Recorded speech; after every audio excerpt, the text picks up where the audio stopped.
Hey guys, ഇന്നത്തെ video day 1 at Malaysia ആണ്. ഇതാണ് ഞങ്ങളുടെ ഹോട്ടൽ റൂം. ഇവിടെയാണ് ഞങ്ങൾ സ്റ്റേ ചെയ്തത്. നല്ല സെറ്റ് റൂം ആയിരുന്നു. അതുപോലെ അവിടെ നിന്നുള്ള വ്യൂവും അടിപൊളിയായിരുന്നു. സോ ഇതാണ് കേട്ടോ ഞങ്ങളുടെ first day costume. First day ഞങ്ങളുടെ ട്രിപ്പ് തുടങ്ങിയത് ഈവനിങ് ആയിരുന്നു.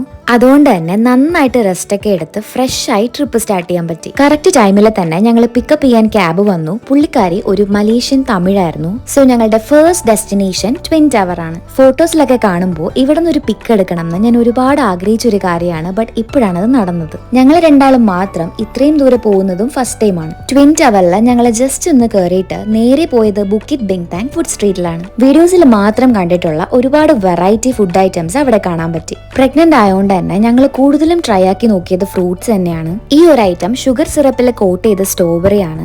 സംഭവം കൊള്ളായിരുന്നു. ഒരുപാട് പേര് പറഞ്ഞ് കേട്ടിട്ടുള്ള ഒരു ഐറ്റം ആണ് മാംഗോ സ്റ്റിക്കി റൈസ്. സോ അതും വിട്ടില്ല, ഒന്ന് ട്രൈ ആക്കി നോക്കാന്ന് വിചാരിച്ചു. പിന്നെ ട്രൈ ആക്കി നോക്കിയ ഒരു ഐറ്റം ആണ് റുഗാമോ. ഇതിന്റെ പ്രൊനൗൺസിയേഷൻ എനിക്ക് കറക്റ്റ് ആയിട്ട് അറിയില്ല, ബട്ട് കാണാനും അവരുണ്ടാക്കുന്ന ആ ഒരു രീതിയും എനിക്ക് ഒരുപാട് ഇഷ്ടപ്പെട്ടു. ടേസ്റ്റ് ചെയ്തപ്പോൾ സംഭവം അടിപൊളിയായിരുന്നു. സത്യം പറഞ്ഞാൽ ഞാൻ ഇത്രയും ടേസ്റ്റ് കാണുമെന്ന് വിചാരിച്ചതേ ഇല്ല. നെക്സ്റ്റ് മാംഗോ സ്റ്റിക്കി റൈസ് ഒന്ന് ടേസ്റ്റ് ചെയ്ത് നോക്കി. സത്യം പറഞ്ഞാൽ ഇത് കഴിച്ച ശേഷം ഇവിടുത്തെ മാംഗോ ഫാനായി ഞാൻ. ഓൾറെഡി മാങ്ങ എന്റെ ഫേവറേറ്റ് ഫ്രൂട്ട് ആണ്. പിന്നെ ലൈഫിൽ ഇത്രയും ടേസ്റ്റി ആയിട്ടുള്ള ഒരു മാങ്ങ കഴിക്കുന്നത് ഇവിടെ വന്നിട്ടാണ്. അതുകൊണ്ട് തന്നെ എന്റെ എല്ലാ ദിവസത്തെയും ഒരു റൊട്ടീൻ ആയിരുന്നു ഇവിടുത്തെ മാങ്ങ. ഒരുപാട് ഫുഡ് ഐറ്റംസ് ഉണ്ടായിരുന്നു. പിന്നെ എല്ലാം ഒന്നും നമുക്ക് ട്രൈ ആക്കി നോക്കാൻ പറ്റിയില്ല. ഫ്രഷ് ആയിട്ട് ഗ്രിൽ ചെയ്ത് കൊടുക്കുന്ന ചിക്കനും സ്ക്വിഡും ബീഫും ഒക്കെ ഉണ്ടായിരുന്നു. പിന്നെ ഞങ്ങൾ ജസ്റ്റ് സ്ട്രീറ്റ് ഫുൾ ഒന്ന് എക്സ്പ്ലോർ ചെയ്തു. ഈ ഒരു മാർക്കറ്റ് അത്യാവശ്യം നല്ല റഷ് ആണ്. ഫുഡ് സ്ട്രീറ്റും മസാജ് സെന്ററും അങ്ങനെ എല്ലാം ഇവിടെ ഉണ്ട്. പിന്നെ ഞങ്ങൾ പോയത് അവിടെ തന്നെയുള്ള ഇന്ത്യൻ എംപയർ റെസ്റ്റോറന്റിലാണ്. ഇതിന്റെ ഓണർ മലയാളിയാണ്. ഫുഡൊന്നും ഒരു രക്ഷയില്ല, അടിപൊളിയായിരുന്നു. നമ്മുടെ നാട്ടില് അതേ ടേസ്റ്റ് ആയിരുന്നു. സോ നിങ്ങൾ മലേഷ്യയിൽ പോകുമ്പോൾ